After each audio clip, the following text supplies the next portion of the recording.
बंसीपुर नाम का एक गांव था जहां साल भर से मौसम के खराब होने के कारण बिजली नहीं आती थी। बंसीपुर गांव कभी उजाले के नाम से जाना जाता था, पर आज उस गांव में चारों तरफ अंधेरा छाया हुआ था। ऐसे मानो जैसे सभी लोग बरसों पुराने बिना बिजली के जमाने में जी रहे थे। ऐसे ही एक दिन गांव की सारी औरतें कुएं पर से पानी लाकर अपनी सारी जरूरत को पूरा करती थी।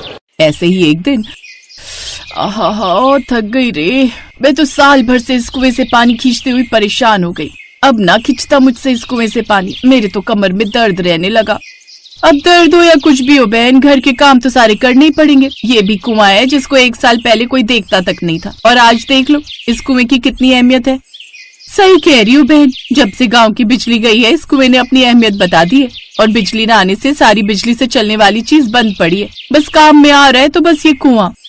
काश उस दिन गांव में वो तेज तूफान और आंधी ना आई होती, जिस वजह से तार टूटकर बिजली का ट्रांसफार्मर ना पुकता, तो आज हमारे गांव में भी बिजली होती। ऐसे सब मिलकर अपने बिना बिजली वाले गांव की दुख दर्द पीड़ा एक दूसरे को सुनाने लगती हैं, और कुछ देर बाद सब अपने घर चली जाती हैं। एक दिन नंदिनी कुएं से पानी लाकर घर पर कपड़े धो रही थी, तभी खुद से कहती है, हे भगवान, इस गर्मी में तो पूरे शरीर का पानी ही निचोड़ जाता है। पहले कुएं से पानी खींच कर लाओ और फिर हाथ से कपड़े धो। क्या फायदा दहेज में वॉशिंग मशीन मिलने का, इसको तो अब मैं बेच ही दूंगी।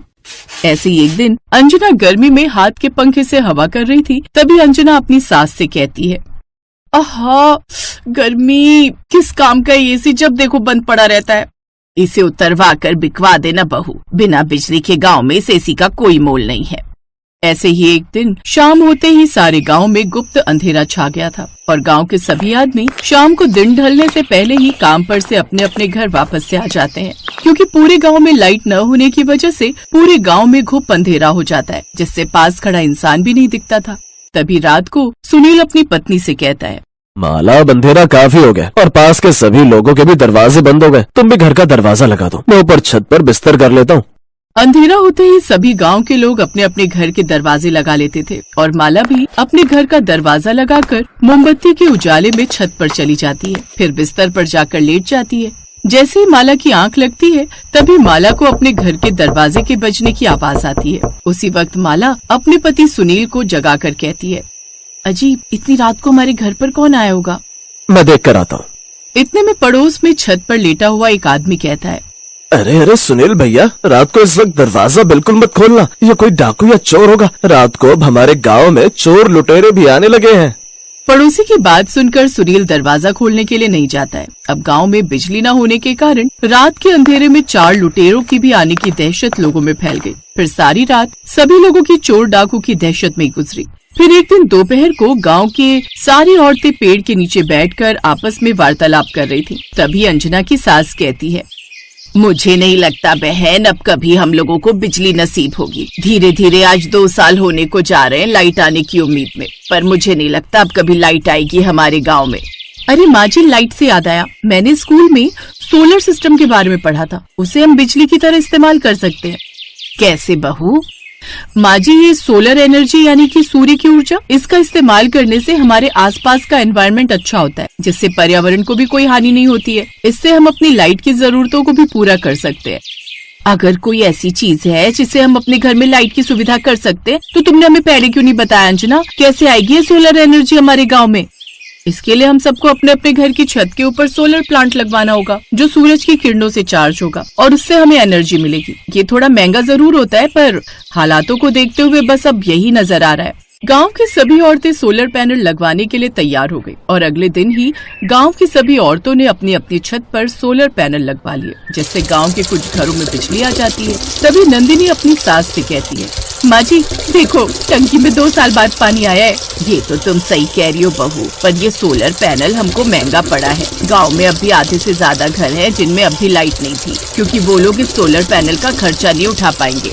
ये तो आप सही कह रही हो माँ, हमारे घर तो रोशन हो गए, पर अब भी ऐसे घर हैं जो बिना रोशनी के पड़े हैं। नंदिनी और उसकी सास ऐसे ही बिना रोशनी के घर की बात सुनकर उदास हो जाती है। और वहीं दूसरी तरफ कमला की लड़की पिंकी कहती है, माँ, हमारे गांव में बिजली आ गई है। देखो, नंदिनी आंटी के घर में लाइट चल रही है। नहीं बेटी, बिजली नहीं है, नंदिनी आंटी ने सोलर पैनल लगवाए हैं। तो हम भी पापा से बोलकर सोलर पैनल लगवा लेते हैं। नहीं बेटी, हमारे पास इतने पैसे नहीं है जो हम सोलर पैनल लगवा सके। ऐसे ही गांव के किसी घर में लाइट आ रही थी तो किसी घर में नहीं थी। यही सिलसिला जारी रहा और एक दिन फिर से गांव की सभी औरतें उस पेड़ के नीचे बैठी थीं और आपस में बातें कर रही थीं। नंदिनी भाभी, अब तो एसी की हवा में अच्छी नींद आती होगी तुमको। तुम्हारे घर में तो लाइट आ गई और एक हम है, पूरी रात 1 मिनट को आंख नहीं लगती गर्मी के मारे। क्या मजे आ रहे हैं कमला दीदी, कर्जा लेकर लगवाया था ये सोलर पैनल, अभी तक नहीं उतरा सर से कर्जा। बड़ा ही महंगा पड़ा ये सोलर पैनल, इससे अच्छी तो हमारी लाइट ही ठीक थी। कमला और नंदिनी की बात सुनकर अंजना कहती है, मैं ये सोच रही थी क्यों ना हम लोग गांव में बिजली लाने का ही कुछ जुगाड़ करें। पर हम गांव में बिजली कैसे ला सकते हैं जब आज तक मर्द लोग इस गांव में बिजली नहीं लेकर आ सके।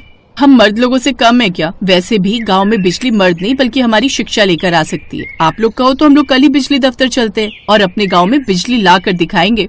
अंजना की बात सुनकर गांव की सारी औरतें राजी हो जाती हैं और अगले दिन ही गांव की सारी औरतें बिजली दफ्तर चली जाती हैं। सभी औरतों ने मिलकर सरकारी दफ्तर में जाकर बिजली की अपील की और सरकारी कर्मचारी ने अंजना को एक फॉर्म भरने के लिए दिया। इस फॉर्म को भरना है, पेन मिलेगा आपके पास? सरकारी कर्मचारी अंजना को पेन मांगते हुए देख हैरान हो जाता है और कहता है, आपको ये फॉर्म भरना आता है? जी आता है। अब आप पेन देंगे मुझे? सरकारी कर्मचारी अंजना को पेन देता है और अंजना पूरे फॉर्म को इंग्लिश में भर देती है, जिसे देख कर्मचारी भी शॉक में रह जाता है। 3 दिन बाद फिर से आना, थोड़ी और कानूनी कार्रवाई होगी। उम्मीद है सरकार आपकी मदद जरूर करेगी। और वो सारी औरतें फैसला कर लेती हैं कि वो गांव में लाइट लाकर रहेंगी। और अंत में एक दिन गांव में सरकारी कर्मचारी बिजली जोड़ने के लिए आ जाते हैं। अंजना का पति मुकेश कहता है, आखिरकार हमारी गांव की औरतों ने गांव में बिजली के तार जुड़वाए दिए और उनकी मेहनत रंग लेकर आई। सभी लोग गांव में 2 साल बाद बिजली आने के इंतजार में खुश हो रहे थे और थोड़ी देर बाद बिजली के तार जुड़ जाते हैं और गांव के सभी घर और सड़कें उजागर हो जाती हैं। ये लाइट आ गई। सभी बच्चे लाइट आने की खुशी में बाहर सड़क पर रोशनी में नाचने लगे। पूरे 2 साल बाद बंसीपुर गांव में लाइट आई थी। अब घर में पड़ी सूखी टंकियों में भी पानी आना शुरू हो जाता है और गांव के सभी लोग रात को सड़कों पर खड़े होकर लाइट का आनंद ले रहे थे।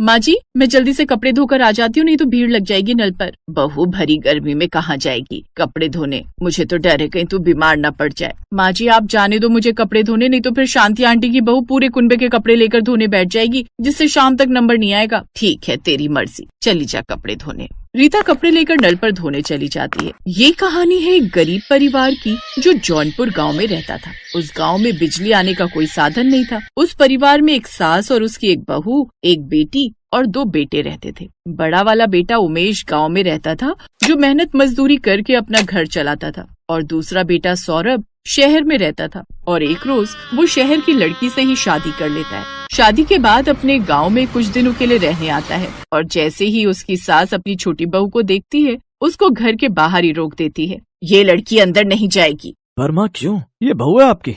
तुमने शादी करने से पहले अपनी माँ को एक बार भी बताना जरूरी नहीं समझा। माना माँ मेरी गलती है, पर मुझे माफ कर दो।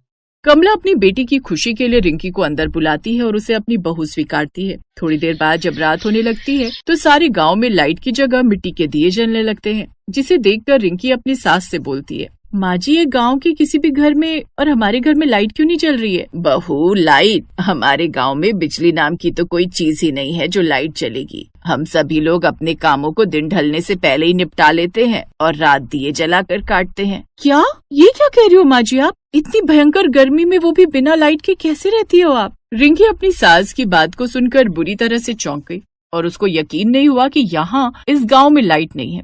फिर आधी रात को रिंकी अपने पति को जगाती है। ये कहाँ लेकर आ गए हो तुम मुझे? मैं चैन की सांस भी नहीं ले पा रही हूँ। पता भी है कितनी गर्मी लग रही है। अरे यार रिंकी सो जाओ, ये कोई समय उठाने का? आँख बंद करके सो जाओ, नींद आ जाएगी। सौरभ ऐसे बोलकर सो जाता है और रिंकी सारी रात करवट बदलती रही और पूरी रात गर्मी की वजह से सो नहीं पाई। पूरा घर कैसे खर्राटे मारकर सो रहा है भरी गर्मी में। इंसान ही है ना ये सब। हे भगवान, तुमने मुझे कहाँ लाकर पटक दिया। फिर अगले दिन वो अपनी सास से कहती है, माँ जी मैं सारी रात नहीं सो पाई हूँ इस गर्मी में, अब तो नहाकर ही ठंडक मिलेगी मुझे। माँ जी पानी कहाँ पर रखा है? नहाने जाना है मुझे। छोटी बहू अगर तुमको नहाना है तो हैंडपंप के नल से पानी खींच कर ले आओ और नहा लो। अपनी ननद के साथ चली जाओ, हम सब भी ऐसे ही नहाते हैं। ये सुनकर रिंकी हैरान हो जाती है और मन ही मन कहती है, हे भगवान, ये कहाँ आकर फंस गई मैं। यहाँ से अच्छा तो मेरा शहर था जहाँ शावर खोलो और जितना मन करे नहाओ। थोड़ी देर बाद रिंकी नल से पानी भरकर लाती और तब आकर नहाती है। ऐसे ही धीरे धीरे रिंकी को गांव में आए हुए 3 दिन बीत गए। एक दिन रिंकी की जेठानी रीता खाना बना रही होती है और रिंकी से कहती है, सुनो देवरानी जी, जरा ये मसाला पीस कर देना। हाँ जेठानी जी, क्यों नहीं, मिक्सी कहाँ पर है? अरे देवरानी जी, आप भी कैसी बात करती हैं? हम लोग तो सिलबट्टे पर मसाला पीसते हैं। ये क्या होता है जेठानी जी? ये बिना लाइट के चलने वाला जुगाड़ है देवरानी जी। इस सिलबट्टे पर पिसे मसाले की सब्जी भी एकदम दमदार बनती है। जब रिंकी रीता को मसाले पीसते हुए देखती है कि ये क्या आफत है, पत्थरों से मसाले पीसते हैं यहाँ के लोग, छी, अभी तो पता नहीं क्या क्या देखने को मिलेगा। एक रात रिंकी के पेट में अचानक दर्द हुआ जिससे उसे पोटी आने लगी, लेकिन घर में रात को पानी भी खत्म हो गया था और नल भी दूर था। माँ जी, मेरे पेट पे बहुत तेज दर्द हो रहा है और पानी भी नहीं है घर में। माँ जी कुछ करो जल्दी से। क्या माँ जी कर रही है? किसने बोला था रात को इतना ज्यादा खाने के लिए? माँ जी जल्दी करिए, निकल जाएगी नहीं तो यहीं। निकल जाएगी तो एक काम कर, यहीं कर दे, और नहीं तो मेरे सर पर कर दे। ना जाने किस आफत की पुड़िया को लेकर आए है हमारी छाती पर मूंग दलने। अरे सबर कर, पानी का इंतजाम कर रही हूँ। तभी रीता पड़ोस से पानी की बाल्टी लेकर जाती है और तब इसके बाद रिंकी पॉटी करके आती है। लेकिन इन सब से रिंकी अब काफी परेशान हो गई थी और वो अब अगले ही दिन अपना बैग पैक करने लगती है। सौरभ जी, इस गांव में बिजली न होने के कितने नुकसान है। बिजली के कारण घर में मोटर नहीं लग सकती, जिस कारण पानी लाने के लिए भी हमें बाहर हैंडपंप से पानी भरना पड़ता है। कल रात को मेरे साथ इमरजेंसी हो गई। अगर मान लो मेरी जगह कोई और बच्चा या बूढ़ा होता तो उसे भी यही सब परेशानियां झेलनी पड़ती। नहीं, मैंने तो बस अब तय कर लिया कि अब मैं इस घर में और नहीं रहूंगी। मैं जा रही हूँ यहाँ से। अब चलिए, आप भी यहाँ से बहुत रह लिया, हम इस गाँव के ससुराल में जहाँ बिजली का नामो निशान नहीं है। एक एक दिन मेरा किश्तों में कट रहा है। यहाँ गर्मी के मारे जान निकल रही है, ना लाइट है, ना पानी है, ना एसी है। एसी तो बहुत दूर, एक पंखा तक नहीं है। कल दिन निकलते ही हम शहर चलेंगे।